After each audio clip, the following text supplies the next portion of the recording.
let me invite the next presenter, Dr. Siddharth Mani. Thank you. Call लेते ही तो वहाँ पे.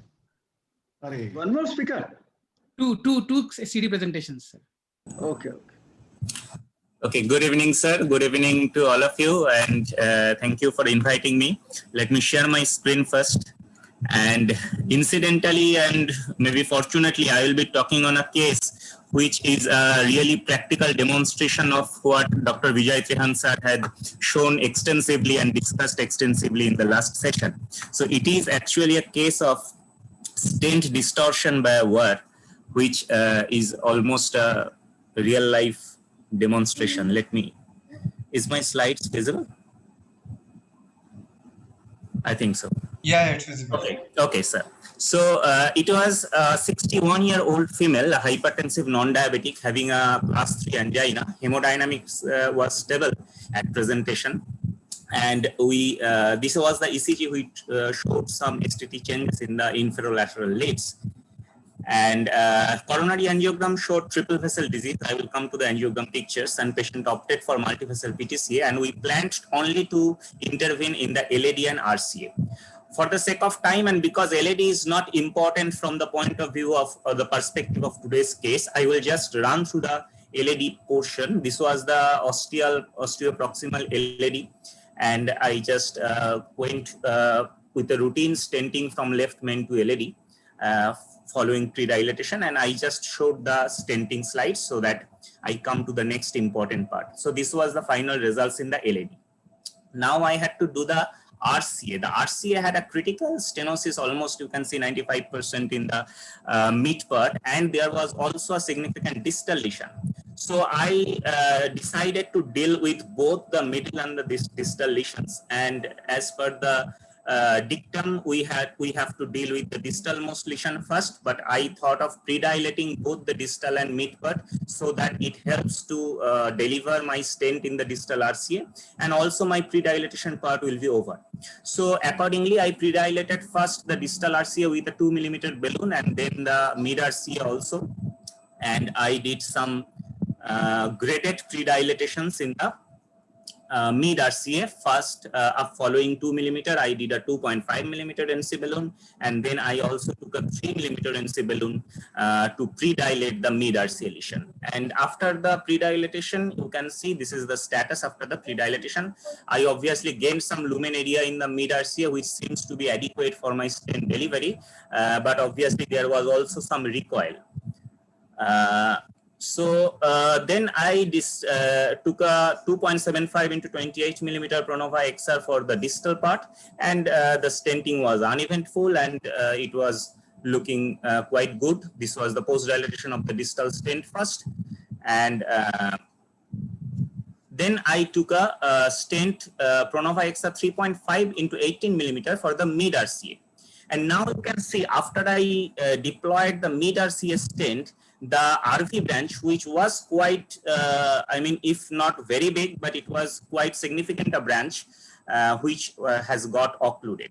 So at this time, I was a little bit dubious about whether to intervene into the RV branch or to leave it as such, because I thought it was having some significant myocardial distribution.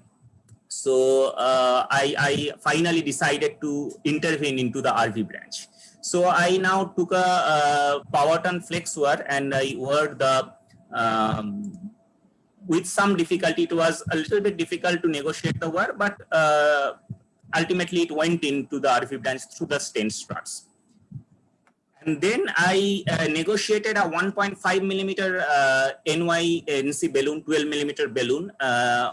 With some difficulty, I could pass it through the stent struts, and I could open the stent struts by dilating around 10-12 atmosphere pressure, and I thought that was adequate to push in my stent through the stent struts. But now, and this was till now, it was going very smooth. I had opened up the struts, and the wire was finally placed in the RV branch, and I was about to take a higher sized balloon to slightly more open up the struts. Now what happened is somehow my wire, while I was trying to, manipulate the wire, somehow the wire tip got entangled, and I just applied a little bit pull so that it comes out and I could negotiate it again. It was not a very hard pull, but with slight traction from my end, the wire tip somehow got entangled into the stent struts, and the stent, what happened is this: all the stent struts got crumpled and distorted. The stent dislodged into the mid RCA, and everything, all the effort was gone. Now this is a dangerous situation because anytime there can be a thrombus or something which will occlude the flow into the RCA, and I may lose the entire vessel. So I had to do something immediately, and I had to do something constructively as well. The only good part was there was some TIMI3 flow in the RCA, and that was guiding me regarding the rewiring. And now I can also see a good flow in the RV branch as well. So I had to wire it. I took a run through intermediate wire, and somehow with a lot of difficulty, and repeated trials, I have just shown you the last fluoro take, but I had to try for a long time to negotiate my wire through this distorted stent. And I could manage to pass the wire. And then I tried to negotiate a 1.2 millimeter balloon across the distorted stent, but it was not going. With repeated efforts, I tried many times, but it did not go. So now, as a last resort, I took a Hawk 1 millimeter CTO balloon. And this also there was a lot of effort to be applied, but ultimately I could pass it through the distorted stent. And that was my savior. I dilated the stent struts with this 1 millimeter balloon. I made some space, then I could negotiate a 2.5 millimeter and a 3 millimeter balloon through that. And gradually, with dilatation, sequential dilatations, I could oppose the stent struts along the vessel wall. And this seemed to be adequate. And then I took a longer stent. And this time I deployed a 3.5 millimeter into 28 millimeter at high pressure so that the stent struts get opposed to the vessel wall. And this was the post-stenting. This was the result. And I thought it was acceptable because nothing else to do on my part. I had already gone to a very high pressure deployment of the stent. And this was the final result, showing TIMI3 flow and also flow into the RV branch. So points I learned is we should avoid intervening in less important side branches if particularly we are going through stent struts. And guide wire can entangle between the stent struts and distort the stent in so many ways already discussed by our respected Vijay Triyan sir. Better not to pull, which was also obviously a fault on my part, but I really did not apply that much of a traction. It was a little bit pull from my side because I was not sure what was happening, why the wire was not coming out. And that little bit force only distorted the stent to such an extent. And we should try alternate techniques like pushing a balloon and the other techniques also again discussed. And 1 millimeter CTO balloons are really helpful in passing through very, very tight lesions or through such distorted stent strut situations. So that's it from my side. Thank you for giving me this opportunity.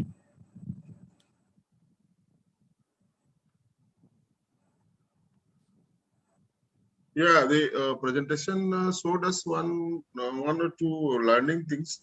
That the small RV branches, very rarely, although they occlude, but they can come off with a little bit of nitroglycerin and nicorandil and all. The vessel comes up. So we tried, sir. We tried actually. Yeah, we tried. Wait for medications, but it was not coming. I was really dubious about whether to intervene, but somehow, unfortunately, I thought of putting in a wire into it. And the second thing is, if you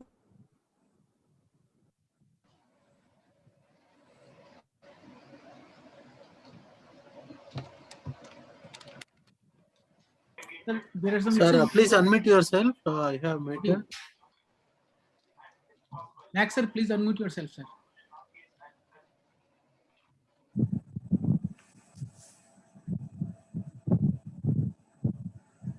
No, I thought these small RV branches are not always important. This is a small branch.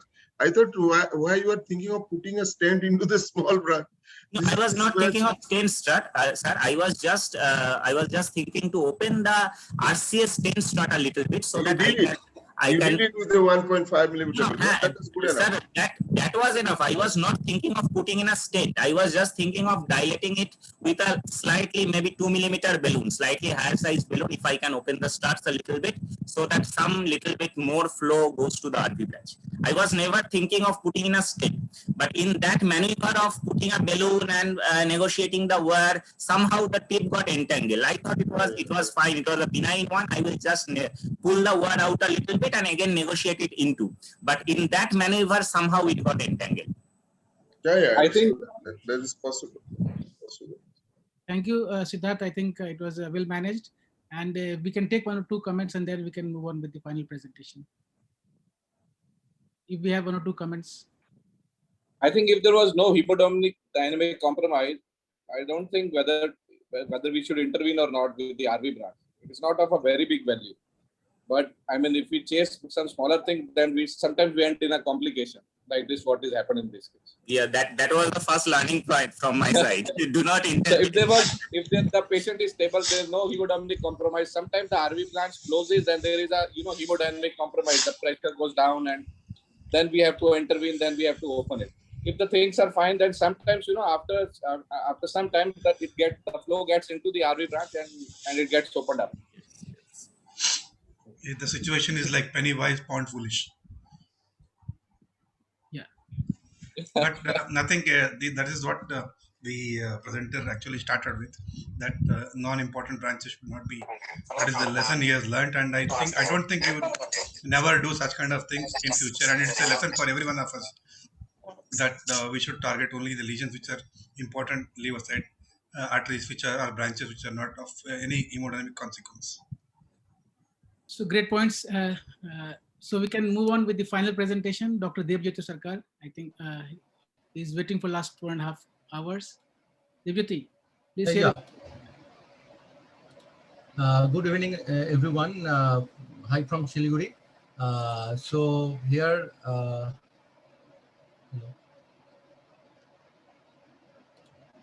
so today my topic of discussion is bifurcation stenting in STMI.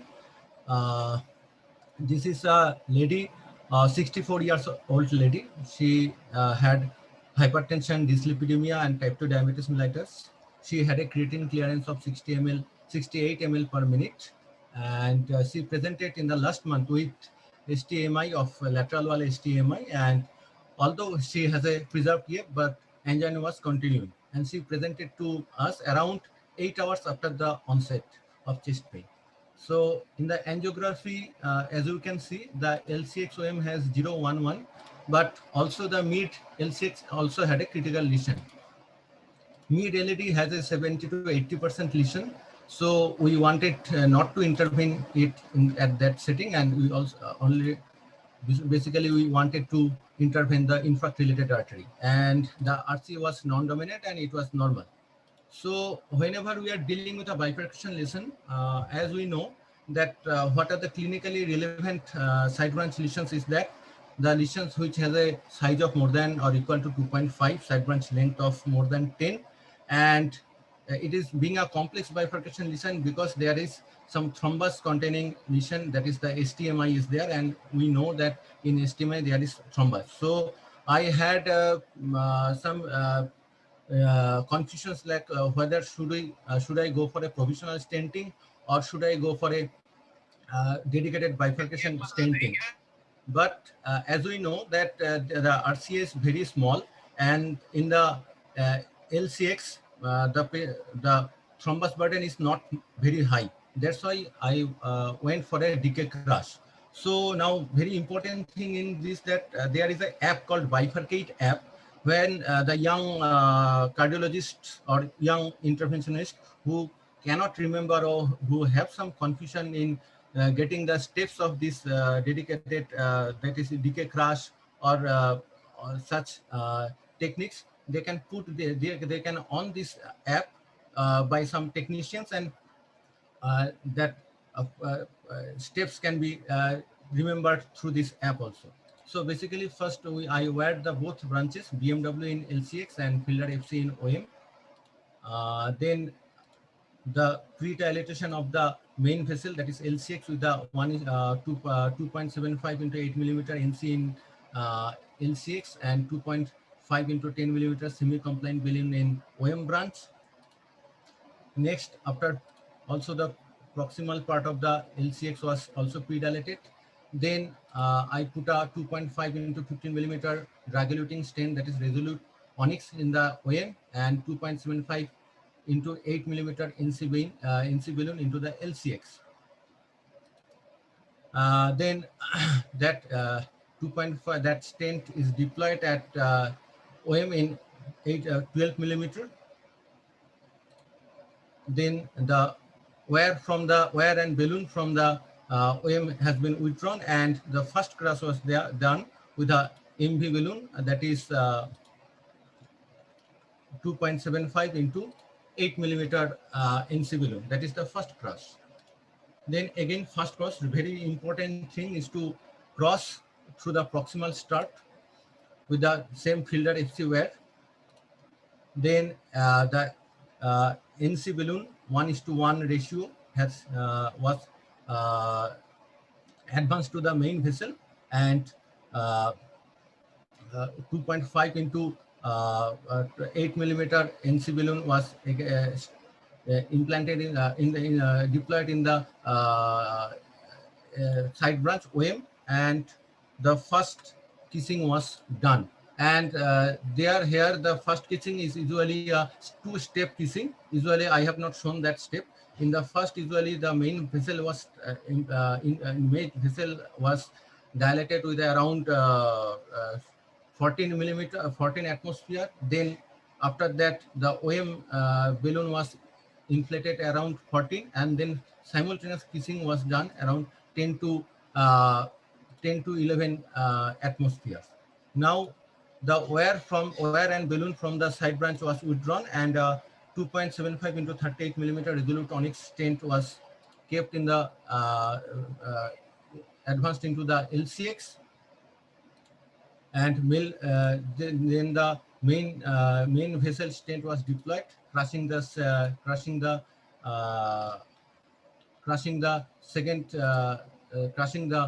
first stent, that is the second crush.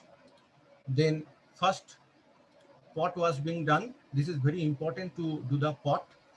It was done through 3 into 8 millimeter NC balloon at 14 atmosphere.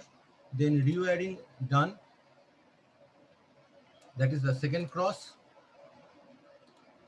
Then second kiss was done. It was 2.5 millimeter into 8 millimeter in NC in OM, and 2.75 into 12 millimeter in LCX.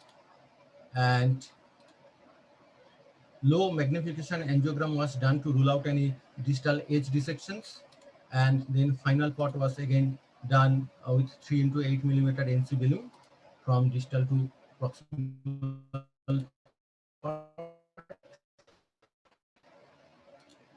And this was, so my conclusion is that bifurcation in STMI is tricky. Keep it simple in most of the cases. However, in elective cases, we can go ahead with the crush, and if we want, the decay crush should be the preferred crush technique. Here there should be 2 crush, 2 rewiring, 2 kiss, 2 pot, and pot is essential. Thank you.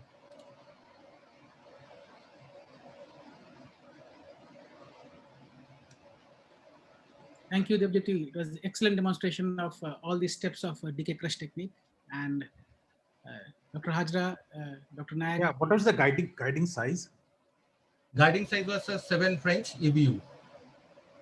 Basically, in dealing with this, I did not have the slender sheath with myself. That's why I had to go from radial to femoral. Otherwise, I would have gone from the radial sheath, because the slender sheath would accommodate the 6 French slender sheath should accommodate the 7 French EBU. Right now, I have that, but last month, because of this COVID, it was not that there are some logistical issues. So it was difficult for me to procure the 6 French slender guide cut. 7 French guide cut was 7 French.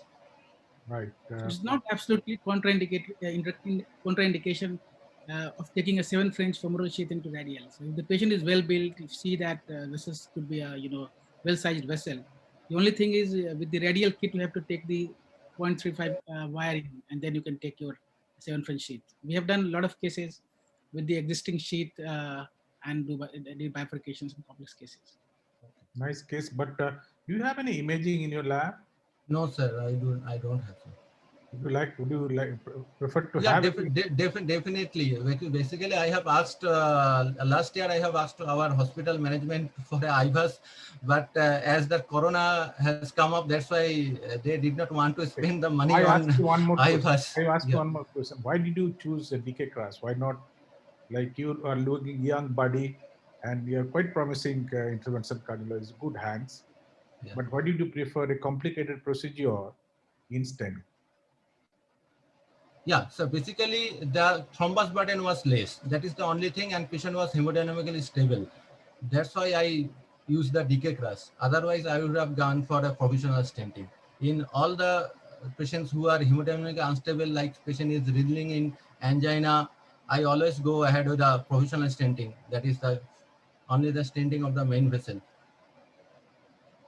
That's why I written that is a keep it simple in most cases. But here, as the RC was non-dominant and LCX was dominant, so Thank the you. Any comments, Dr. Bhagwat, Sabalda, final comments, and then we'll wind up.